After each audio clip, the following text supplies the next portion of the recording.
மக்களவைத் தேர்தலில் ஈரோடு தொகுதியில் அதிமுக சார்பில் போட்டியிட்ட ஆற்றல் அசோக்குமார் தேர்தலில் தோல்வியடைந்த விரக்தியில் தான் நடத்தி வந்த 6 மலிவு விலை உணவகங்களை இழுத்து மூடியிருக்கிறார். பாஜகவில் முக்கிய பொறுப்பில் இருந்த ஆற்றல் அசோக்குமார் அக்கட்சியின் மாநில தலைவர் அண்ணாமலையுடன் ஏற்பட்ட கருத்து வேறுபாடு காரணமாக பாஜகவில் இருந்து விலகி அதிமுகவில் இணைந்தார். ஈரோடு மக்களவைத் தொகுதியை குறிவைத்து கடந்த 3 ஆண்டுகளாக அவர் கோயில்கள், அரசு பள்ளிகளில் சமூக பணிகள் செய்து கவனம் ஈர்த்து வந்தார்.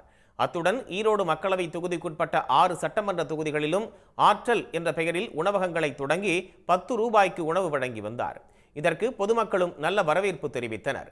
இந்த நிலையில் நடந்து முடிந்த மக்களவைத் தேர்தலில் திமுக வேட்பாளர் பிரகாசத்திடம் லட்சக்கணக்கான வாக்குகள் வித்தியாசத்தில் ஆற்றல் அசோக்குமார் தோல்வியடைந்தார்.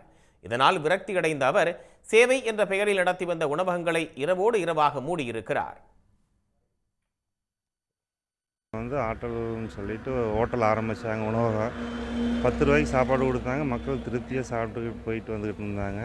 இப்போ ஒரு வாரத்துக்குள்ளே திடீர்னு இரவோட இரவாக ஹோட்டலெல்லாம் காலி பண்ணிட்டாங்க.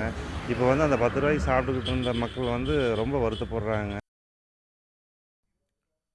ஆற்றல் அசோக்குமாரின் திடீர் செயலால் அதிர்ச்சி அடைந்துள்ள அதிமுக நிர்வாகிகளும் அவரை நம்பி பல இடங்களில் உணவகங்களை திறந்து வைத்திருந்த நிலையில் தற்போது செய்வதறியாது திகைத்து நிற்கின்றனர். மேலும் மலிவு விலை உணவகங்கள் 4-5 மாதங்களில் இழுத்து மூடப்பட்டதும் பொதுமக்களை ஏமாற்றமடைய செய்துள்ளது. உடனுக்குடன் செய்திகளை தெரிந்து கொள்ள சன் நியூஸ் பெல் ஐகானை கிளிக் பண்ணுங்க.